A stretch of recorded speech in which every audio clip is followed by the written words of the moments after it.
자, 에이럭스 살펴보도록 하겠습니다. 에이럭스. 자, 에이럭스는 어제 저희가 먼저 이미 종목 분석 그리고 추천을 드렸었습니다. 자, 미국의 이제 중국 드론 규제, 뭐 드론 같은 경우는 뭐 중국이 뭐 워낙 로봇도 중국이 굉장히 강하고, 뭐 AI에서도 이제 딥시크를 내놓으면서 우리가 AI도 이렇게 내놨습니다만, 드론 같은 경우는 애초부터 원래부터 그렇죠. 전세계 시장의 70%를 중국이 장악을 하고 있으니까, 뭐 사실상 뭐 중국이 뭐 압도적인 드론 강국이죠. 중국은 드론에 일찌감치 들어가기도 했고, 그리고 뭐 잘 아시다시피 워낙 싼 가격에 대량으로 만들 수 있는 국가가 되다 보니까, 자, 그래서 이제 중국산 드론 같은 경우가 뭐 미국에도 역시 마찬가지 침투가 돼가지고 싹쓸이를 하고 있는 상황인데, 자, 여기에서 이제 이게 이제 조금 문제가 있죠. 이런 상황으로 가게 되면 이제 드론도 지금 미국에서 이제 규제를 들어간다라고 하는 이제 이 모멘텀이에요. 이제 이게 에이럭스는 이제 상장 초기서부터 저희가 집중해서 추천을 드렸던 종목이죠. 이때도 설명을 드렸습니다만, 이 에이럭스 같은 경우에 이제 미국 쪽에 드론 모멘텀을 달고 있다라는 얘기는 상장 초에서부터 설명드렸잖아요. 여기 북미향 드론 수출이 이래서 미국량으로 해서, 더군다나 이쪽 같은 경우는 이제 주로 뭐 이제 홈 시큐리티는, 그리고 군집 드론에서 군사용 드론, 그러니까 원래 이제 교육용 드론 전문 기업입니다만, 이제 군사용 군사용 드론으로까지 확대하고 있다 해서 이게 가장 핵심적인 모멘텀 중에 하나로 이렇게 설명을 드렸었죠. 상장 초기서부터. 자, 이게 그 내용 그대로 지금 연결이 되는 건데요. 자, 어저께 제가 설명을 드렸었고, 그리고 지금 저 앞에도 이렇게 나와 있죠. 이거 이라는 거 저 앞쪽에 보시죠. 자, 탈중국 미국 드론 시장 진입 수혜 가지고 저 앞쪽에서부터 이미 얘기가 나왔어요. 여기 앞에 이거 나오고, 그 다음에 뒤집게 들어가서 이게 1분기 실적이 조금 좋지를 않았었죠. 에이럭스가 1분기 실적이 좀 다소 부진한 실적이 나면서 줄줄줄 흘러내리고 있다가, 자, 이제 이 뉴스들 등장을 하면서 지금 추세 박혀가지고 쭉 이렇게 상승으로 들어온 거거든요. 미국에 있는 많은 업체와 접촉을 하고 있고, 여기서 뭐 또 우리 들어가는 게 드론 물량 수출 가운데 90%가 미국향 물량이다. 그러니까 미국이 규제를 한다 그러면 실질적으로 그냥 그대로 고스란히 수혜로 연결될 수밖에 없다라는 얘기예요. 자, 여기서 이제 우리가 이제 살펴봐야 되는 점이, 자, 이제 쭉 들어서 이제 들어왔는데, 이제 이게 뭐 추세로 올라갈 수 있을 것이다라고 얘기를 들었는데요. 자, 이제 추세로 올라 들어가는 데 있어서 가장 핵심적인 라인이죠. 뭐 차트상에서 지금 바로 보이지 않습니까? 자, 바로 보이죠? 예전에 잡았던 바로 이 자리, 지금 자리에 지금 그대로 연결이 됩니다. 여기 표시되어 있는 상장 초기에 저 고가 라인, 여기서부터 시작을 해서 딱 여기까지죠. 여기까지 이렇게 형성이 되어 있는 이 띠예요. 이 띠 같은 경우 앞서서 엊그제 일단 한번 고개를 내밀었고, 꼬리 달고 잡고 지금 계속해서 물량 잡고 들어가는 형태가 되는 거죠. 이런 형태는 공매도 물량들 나오고 차익 실현 물량 나오고 하는데, 잡고 또 들어가고, 잡고 또 들어가고, 잡고 또 들어가고, 잡고 또 들어가고, 이런 형태가 이제 추세적으로 지금 잡아 들어가는 거죠. 아주 강력한 세력이 뒤를 이어가지고 계속 받치고 들어가는, 이게 직선이잖아요. 고점 쪽에 꼬리 달고 있는데 저점 쪽에서 보면 이렇게 직선으로 쫙 긋고 있거든요. 그러니까 이게 세력들 같은 경우가 이게 당겨 올리겠다라는 예전처럼, 그래서 급격한 변동 형태로 가는 게 아니라 추세형으로 많은 수의 저평가 우량주들 같은 경우가 이런 추세 상승의 형태를 나타내고 있죠.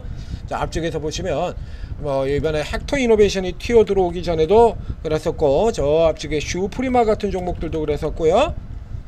그리고 IT생 글로벌도 이번 변동성 슈팅 나오기 전에는 이런 식으로 잡아 들어갔었죠. 이런 종목들이 지금 굉장히 많습니다. 이렇게 성장이 유력시 되거나 저평가인 종목, 짝대기 하나 찍어 놓고 달려버리는 이런 거. 하나에 뭐 저쪽에 하나 오션 같은 기업들 같은 경우는 초대형 기업들 같은 경우도 그런 흐름이 나왔었고요. 이렇게 직선 하나 쫙 끊어놓고 그냥 쭉 달리는 흐름이 초반에 나왔었죠. 그러니까 이제 이 에이럭스 역시 마찬가지 현재 그런 그림을 그리고 있는데, 자, 이런 건 이제 어저께 추천드렸을 때 이때 들어가셨어야 돼요. 이거 앞에서 추천드렸을 때 그렇죠. 그러니까 이제 지금 같은 경우에 이제 그래서 오늘 아침에 넥스트에서 이제 이런 데서 으아 하고 이제 달려드는 분들 틀림없이 있었을 거라는 얘기죠. 이렇게 되면 이제 조금 버거워지는 거죠. 그러니까 현재 상태에서 본다라고 하면 이 벽을 뚫는 데는 조금 시간이 조금 걸릴 것 같아요. 그러니까 요거만 뚫으면 그냥 다시 또 위로 쭉 가게 되는 겁니다. 이게 문제가 지금 어디에 놓여지냐라고 하면 이제 좋은 점 하나 나쁜 점 하나 이렇게 놓여지게 되는데요. 우선 첫 번째 이제 조금 부정적인 쪽이 이슈는 지금은 이제 드론 쪽 같은 경우가 이런 쪽이 틈새 테마로 활약하기에 그렇게 좋은 시장 상황이 아니다. 이게 틈새 테마는 언제 강세로 보인다고요? 시장이 빌빌거리고 있거나 박스로 쳐 헤매고 있을 때, 그렇죠? 사료주 같은 경우가 가장 대표적이지 않습니까? 요즘은 사료주 보이지도 않잖아요. 근데 예전에 작년들 2024년도에 시장 호적거릴 때 툭하면 튀어났었죠. 사료주 껄풋하면 튀어나가지고 올라가고 껄풋하면 튀어나가지고 난리를 쳤었지 않습니까? 근데 지금 같은 경우 사료주 보이지도 않잖아요. 이런 게 전형적인 틈새들이거든요. 코로나 같은 경우에도 틈새고요. 예전 같은 경우에는 시장이 약세로 보이면 툭하면 튀어나가지고 이렇게 튀어나오고 튀어서는 튀고 튀어나서고 이런 식으로 움직이는 거거든요. 그러니까 이 드론 테마 같은 경우에도 일단은 틈새 쪽에 가깝죠. 이게 뭐 이렇게 비슷하게 연결되는 이제 종목이 연결되는 거는 우주항공도 엮여 있고 그 다음에 도심항공 UAM 테마주들 같은 경우도 엮여 있고 하긴 합니다만 일단은 이게 테마 형태의 움직임을 보이고 있는 게 아니다. 그래서 이제 드론도 역시 당연히 섹터도 이제 과거에 가장 대표적인 드론 강세주라고 하면 이 에이럭스가 등장하기 전에는 제이시언이었었죠. 제이시언 같은 종목이 이제 드론의 대표적인 종목이었었는데요. 자, 여기도 이렇게 보면 저 방산으로 되어 있는 한화 시스템, 캔커 에어로, 그 다음에 그 밑에는 한국항공이죠. 한화 에어로, 이거 전부 다 방산이죠. 우주항공 쪽에, 그 다음에 아래쪽에도 보면 세트랙 아이 같은 종목들, 이런 종목들 같은 경우 지금 이게 다 드론 관절주로 이렇게 쭉 엮여 있습니다. 그러니까 이제 실제로는 얘들은 방산에 들어가 있는 거고요. 드론으로 움직이는 애들은 여기 이제 이런 애들이 드론으로 움직이는 건데, 제이션 같은 경우 넥스트에서 아예 거래도 되지 않아서 표시도 아예 안 나옵니다. 요런 종목들이 좀 더 이게 틈새 테마로 활약을 하자 그러면 혼자서 뚫고 나가기는 어렵죠. 그러니까 이게 방산하고는 조금 구분되는 거니까 이거하고는 구분을 해서 봐야 되는 거고요. 여러분 결국엔 드론 쪽이라 그러면 가장 대표적인 기존 주도주 여기 제이션이라든가 혹은 방산과 드론을 다 가지고 있는 이 퍼스텍 같은 종목들, 요런 종목들이 좀 뒷받침을 해줘야 이 흐름이 여기서 좀 더 에이럭스가 이 흐름을 뚫고 나오기가 조금 원활하다라는 얘기가 되는 거고요. 지금 현재 같은 경우나 그러면 그러니까 나쁜 점과 좋은 점 두 개를 얘기를 들었었는데 현재는 틈새 테마로 그렇게 활약하기 좋은 환경이 아니다라는 거. 그 외에 또 좋은 점 같은 경우 우호적인 거는요. 그러니까 방금 보셨다시피 이 드론주 같은 경우에 이제 이게 요뿐만이 아니라 뭐 UAM 테마 같은 경우도 있죠. 저 위쪽에 올라 들어가서 보시면 도심항공 모빌리티 저기 보면 여기도 지금 종목 똑같은 것들이 다 걸쳐져 있잖아요. 그대로. 그래서 이렇게 지금 걸쳐지게 돼 있어요. 그래서 이 방산 같은 케이스가 지금 강세를 치고 나오면서 드론 쪽까지 이제 우호적인 효과를 나타낼 수 있다. 그러니까 지금 반반인 셈이 되는 거죠. 그러니까 위치도 벽을 누고 두고 여기도 반반. 그러니까 언제 앞쪽에서 사셨던 분들이라 그러면 여기 같은 경우에서 뭐 짧게 차익 실현을 하고 반 정도 차익 실현을 하고 다시 살펴보고 또 들어가는 이 형태가 가능하겠는데 이제 오늘에서야 본 분이라 그러면 이제 좀 생각이 좀 깊어질 수밖에 없다는 얘기죠. 그 현대 흐름으로 친다라고 하면 자, 이 박스예요 이거. 그러니까 이제 12,500원입니다. 장중에 이제 12,500원 아래로 눌려 들어오게 된다 그러면 위쪽 구간보다 아래쪽에서 들어오는 추세 쪽이 더 가깝죠. 그래서 이 아래쪽으로 들어오면 자 1차 다시 또 매수 붙이고요.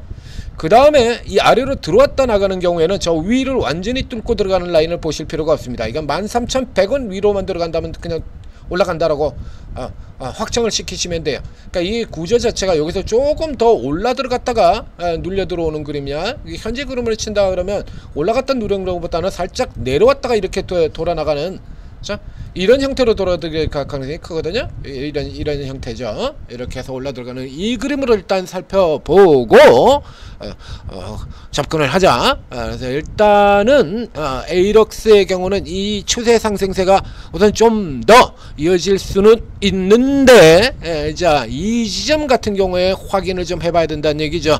요 박스대를 이미 한번 들어갔습니다. 그럼 요 박스 안에 지금 오늘 고개 들이밀었고요. 가장 좋은 경우는 이제 오늘을 포함해가지고 3일 안에 이걸 뚫고 넘어 들어가는 케이스가 된다면 그대로 직선으로 쭉 달린다라고 생각하시면 됩니다. 그래서 오늘 포함을 해서 3일 정도 계속해서 틈새를 노리면서 살펴보는 종목 에이럭스 되겠습니다. 자, 지금 오늘도 지금 정책 테마 순환이 굉장히 빠르게 일어나요. 그래서 아침에 일단 오늘의 진행 방향 에너지 쪽으로 가고 있죠. 다시 에너지 쪽으로 가기 때문에 에너지주 쭉 추천을 드렸고요. 자, 2분 남았습니다. 개장 2분 후에 되면 자, 뭐 태양광주 같은 경우에는 세력형 시세를 보이는 종목의 대부분이 넥트에서 거래가 안 돼요. 개별형 종목에 파루 같은 종목들이 있지 않습니까? 뭐 SDN이라든가 S에너지라든가 뭐 이런 태양광의 세력형 종목들이 대부분 넥스트에서 거래를 되지가 않습니다. 그렇기 때문에 일단 메이저 상황에서만 살펴볼 수밖에 없었고요. 지금 메이저 쪽에 종목들이 지금 하나솔루션, 현대에너지, 그리고 이제 조금 쳐져가지고 풍력주들까지 태양광과 풍력주, 신재생에너지들이 다시 치고 나온다는 얘기죠. 이렇게 되면 이제 개별로 뒤에서 들어오는 뭐 현대에너지 솔루션 같은 종목을 플러스 8%에서 따라 들어가 봐야 남는 거 없잖아요. 그렇죠? 그럼 개별을 뚫고 들어가야 되는 게 개별 뭐에서 잡을 거냐 이게. 시간 얼마 안 남았어요.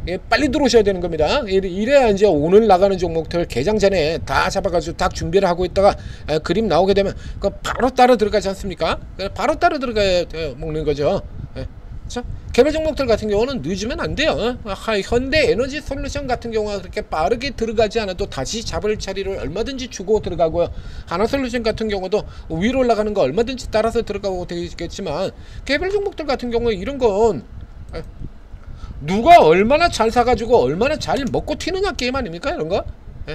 그렇죠? 얼마나 잘 사서 얼마나 잘 먹고 튀느냐 이 게임이거든요. 누가 잘 먹고 튈 것이냐?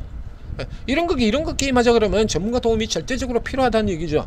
자, 어디서 어떻게 사가지고 어떻게 노리고 팔고 들어갈 것이냐. 자, 이렇게 오르고 들어오시면 최고 전문가 24분의 전문가가 이런 거 다 알려드린다는 얘기예요. 이 정책 테마주들 4월달 시장 급락해서 무너질 때부터 시작해가지고 쭉 돌아가면서 줄줄이 정치 인맥 테마주에서 정책 테마주에서 다시 정책 테마주의 핵심, 그렇죠? 딱 구분해 드렸잖아요. 재생에너지 테마 이거 정책 끝나고 대선 끝나고 남에도 간 다음에도 간다. 코나 지역화폐 관련주들 대선 끝나고 난 다음에도 간다. 딱 두 개 섹터 찍어가지고 계속 얘기 드렸지 않습니까? 실제 그렇게 갔죠. 이런 거 다 잡아드리는데 이게 플러스가 안 되면 비정상 아닙니까? 그뿐만 아니라 상대적으로 조금 저평가되어 있는 종목들, 자 이런 종목들도 발굴해가지고 다 이건 뭐 한 달 조금 넘는 동안에 200% IT생 글로벌 지금 숫자 보세요. 6,000원에서 저기까지 실제 우리 추천 나간 것도 저기 있지 않습니까? 자, 오르고 들어오시면 이렇게 다양하게 단타로도 혹은 묻고 따블로도 다 드린다는 얘기예요. 플러스로 전환되지 않을 수가 없는 거죠. 대기회입니다. 15년 만에 대기회예요. 15년 만에. 저쪽에 금융위기 쪽까지 치게 된다 그러면 이게 뭐 좀 18년 만에 대위기네요. 18년 만에. 이명박이 대통령 되면서 지수 3000 가자 금융위기 끝나고 치고 달리는 그 이후로 지금 현재 우리 시장에 가장 큰 기회가 왔다라는 얘기입니다. 엉뚱한 데서 헤매지 마시고 들어오셔서 전문가들 도움 받으시고 큰 수익 내시기 바랍니다.